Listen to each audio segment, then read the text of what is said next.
St. Petersburg was built to look like a statement to Europe. On the edge of the Neva, in a city forced out of marshland by imperial will, the Winter Palace rose as the grand façade of Russian power. The Romanovs used the Winter Palace as an official residence from 1732 to 1917. But the vast palace most people picture today was the fourth version. Begun in 1754 for Empress Elizabeth and completed in 1762.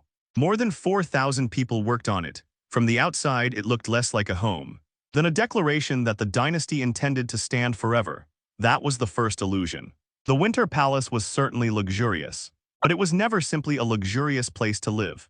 It was a court, a bureaucratic center, a ceremonial machine, a religious space, a reception hall, and eventually part of a museum complex. Even during the 18th century, it was changing. Catherine II took the Baroque shell she inherited and began replacing much of its interior with neoclassical spaces, more suited to her tastes and her vision of enlightened empire. Living in the Winter Palace meant living inside a building that was always performing authority, even when no one spoke a word. The approach itself was part of the message. On formal occasions, guests arrived through the central arch on the south side, entered through the state entrance, crossed the Jordan Hall, and climbed the gilded Jordan staircase, from which the great suites of state rooms opened in sequence. The route was not just practical, it trained the body to obey rank. It slowed people down, it forced them to look up. It made them pass through one level of grandeur after another, until they reached the halls where the empire put itself on display. By the time a diplomat, noble, or petitioner reached the great rooms, the building had already done half the political work. The palace was enormous enough to feel like a city indoors. It is commonly described as having roughly 1,500 rooms, 1,286 doors, 1,945 windows, and 117 staircases. The ground floor was filled largely with domestic and bureaucratic functions. Upper levels held apartments for senior courtiers and officials.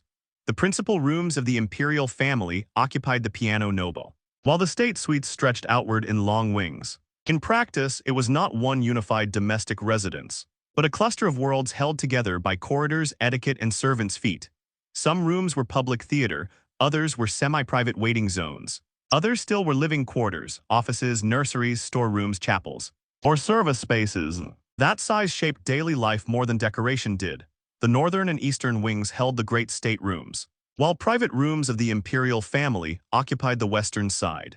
Corners of the palace housed lesser members of the dynasty, in more complicated, sometimes two-story apartments. Important guests could be placed in suites that looked magnificent, but their exact location still revealed where they stood in the hierarchy. The palace was a map of status. You did not merely live there. You were positioned there, a person's route through the building, the doors they could use, the rooms they could enter, and the distance they could approach the sovereign. All turned architecture into social order. And below all that grandeur lived the people who made it possible. The palace contained an army of servants. Their quarters were so extensive that, according to one account, a former servant and his family managed to live in the roof space, without the authorities noticing, until the smell of manure exposed them. They had even brought in a cow to secure fresh milk. Other cows were apparently kept near the maids of honor for the same reason. Before the fire of 1837 put an end to such arrangements. That detail sounds almost comic, but it captures something essential about the Winter Palace. A palace of imperial ceremony still depended on milk, heat, laundry, sweeping, hauling, polishing, cooking, carrying, guarding, and endless invisible labor. The Romanovs lived in brilliance because thousands of ordinary tasks were performed behind walls, under roofs, and along back passages. For the ruling family, privacy existed, but it was never absolute. The private apartments were genuinely separate from the great formal halls, and some rulers tried to live more simply than the palace around them suggested. Nicholas I, for all the monumental effect of his reign, slept in a Spartan bedroom with little decoration, maps on the walls, an icon, and a camp bed with a straw mattress.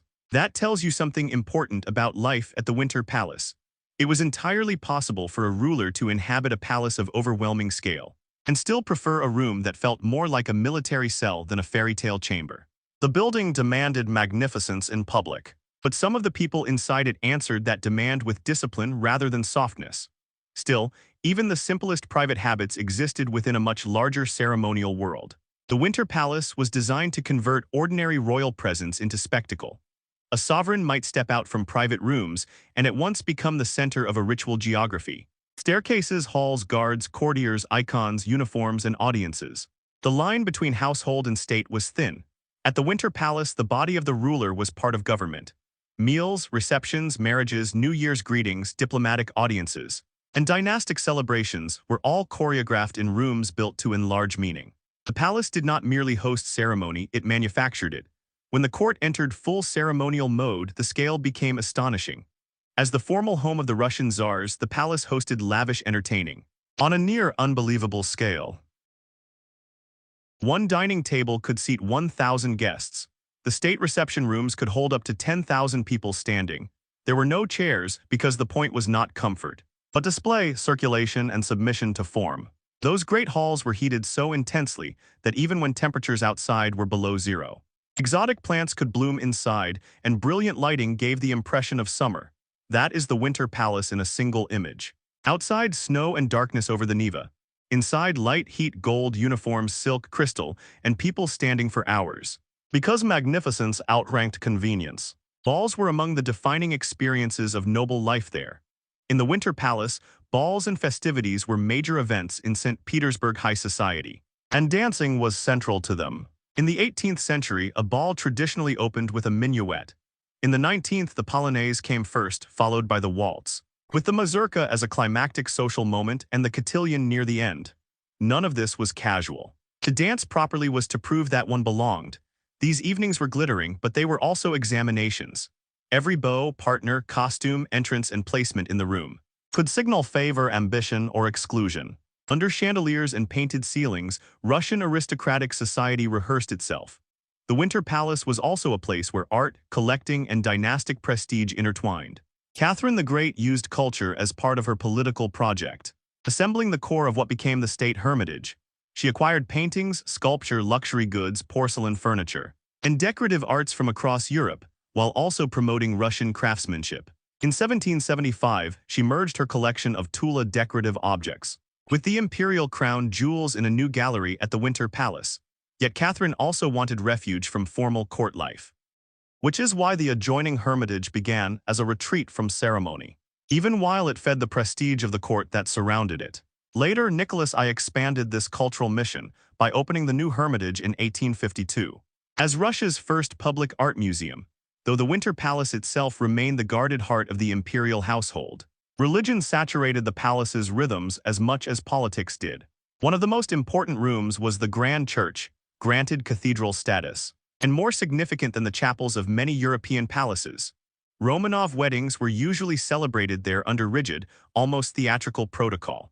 Even the bride's dress and the manner in which it was put on were dictated by tradition. The bride dressed by the empress would move from the Malachite drawing room through the state rooms toward the church, turning a family sacrament into a dynastic procession. At the Winter Palace, faith was public. The sacred and the imperial were not separate spheres. They met beneath gilded ornament and beneath the gaze of a court that understood marriage, birth, and liturgy as matters of state. Then in December 1837, the palace's grandeur met catastrophe. A fire broke out after renovations to the eastern state rooms. Its exact cause remains uncertain, but the spread was blamed in part on hurried construction. Wooden materials where stone would have been safer, hidden flues, and ventilation shafts that let flames run unseen through the walls. Guards and staff managed to save many furnishings and objects by hauling them into the snow of Palace Square, while the fire raged for days and destroyed most of the interior. The fact that so much could be saved says something about the discipline of palace service. Even in disaster, the instinct was to preserve the dynasty's visible world. The furniture, ornaments, liturgical objects, decorations, and symbols, through which monarchy recognized itself. Nicholas I responded in a way typical of autocracy, with speed, pressure, and ruthless expectation. Rebuilding began almost immediately. Contemporary observers described vast efforts in bitter cold, with thousands of laborers continuously employed, many dying in the process. The restoration used newer industrial techniques, including metal roof supports and iron girders in the great halls. In broad terms, the exterior was restored according to Rastrella's design, while much of the interior reappeared as a 19th century reinterpretation of an 18th century palace. 4 years after the fire, restoration was complete. The Winter Palace survived, but it survived as something slightly different, less a preserved relic than a remade monument. That rebuilding fixed one of the palace's deepest paradoxes. The building most people imagine as timeless Romanov splendor was in reality layered and unstable. Only a small part of Rastrella's original Rococo interior survived intact, notably the Jordan staircase and the Grand Church. Elsewhere, later architects left neoclassical halls, altered private apartments, more ornate guard rooms, and new signature spaces such as the Malachite drawing room. So life in the Winter Palace changed depending on the century. An 18th-century courtier, a Nicholas I official, and a late Romanov lady could all walk through the same building and experience three different palaces at once. By the 19th century, the Winter Palace was not merely where the Romanovs lived. It was where they staged the empire's self-image. The military gallery celebrated victory over Napoleon with portraits of generals. St. George's Hall served as the Great Throne Room. The small throne room received diplomats on New Year's Day. These spaces turned history into decoration and decoration into political instruction. The message was simple. The dynasty was old, victorious, orthodox, cultured, and immense. Visitors were not supposed to leave with a sense of domestic intimacy. They were supposed to leave impressed, overwhelmed, and fully aware that the Romanov state understood grandeur as an instrument of rule. Yet the palace could never quite remain a sealed ceremonial world. The same rooms that displayed security also revealed danger. And the Winter Palace was the official residence from 1732 to 1917. But the true home of the rulers for only part of that span. The last Tsar to genuinely reside there as his main home was Alexander II. His reign marked a turning point, because the palace became both a residence and a stage for revolutionary pressure. Alexander II survived several assassination attempts, including one connected to the palace itself. After him, Romanov life shifted. Alexander III preferred other residences, and by Nicholas II's reign, the Winter Palace became quieter, more symbolic than domestic. Under Alexandra, court life declined further, and the palace slowly lost its role as a living home. The famous 1903 costume ball now feels like nostalgia on the edge of collapse, the last glittering echo of imperial confidence. Outside the palace walls, a different Russia was already forming. Then came 1905, Bloody Sunday, when peaceful demonstrators marched toward the Winter Palace and were met with gunfire. The illusion broke. The palace no longer symbolized safety, it symbolized distance. Later, in 1906, the first State Duma opened inside St. George's Hall, a parliament inside the throne room of autocracy. Two Russias sharing one building briefly. Then war came, the palace became a hospital. Then a provisional government seat, then a revolutionary battleground. And finally, in 1917, the old world ended inside its own symbol. What remained was not just a building, but the memory of an entire empire that once turned life itself into ceremony. The First World War stripped away what remained of old court life. By 1915, the Winter Palace was converted into a hospital for wounded soldiers. Staterooms were transformed with brutal practicality. The Field Marshal's Hall became a dressing station. The Armorial Hall became an operating theater. Wounded soldiers were brought into rooms once used to celebrate imperial victory. And aristocratic ceremony, there is something almost too perfect about that reversal. The empire that had spent centuries turning war into spectacle now had to turn spectacle into medical necessity. Gold, heraldry, and military memory gave way to bandages, blood, and surgery. By February 1917, the Winter Palace returned briefly to politics, but not to monarchy. After the collapse of Tsarism, the provisional government moved inside the palace. One part of the building still functioned as a hospital. Another part tried to govern a collapsing empire from ceremonial rooms. The old state had fallen, yet its architecture remained. And then came October 1917. Across the river, revolutionary forces gathered. The Peter and Paul fortress was seized. Artillery was trained on the Winter Palace itself. Inside, the provisional government barricaded itself in fading authority. Bolshevik forces moved through staircases and corridors, until ministers were arrested inside the former imperial apartments. Later, Soviet memory turned this moment into legend. The storming of the Winter Palace as the symbolic birth of revolution. But the reality was more complex. Much of the building at that time functioned as a military hospital, not a glittering imperial residence. Still, the symbolism remained powerful. The palace that had once staged absolute power was now taken in the name of a new world order. And so the question remains, what was it really like to live in the Winter Palace? It was to live inside a place where every wall tried to enlarge power, and every corridor reminded you that power depended on service. It was to move through halls designed to humble visitors, churches designed to sanctify rule, and apartments divided by rank and ritual. It was to exist above thousands of unseen workers, whose labor held the illusion together. It was to stand in heat while snow covered the city outside, and to watch balls, processions, weddings, councils, and eventually war hospitals take over the same rooms. Across the Romanov centuries, the Winter Palace was never just a residence. It was a machine for turning life into ceremony and ceremony into authority.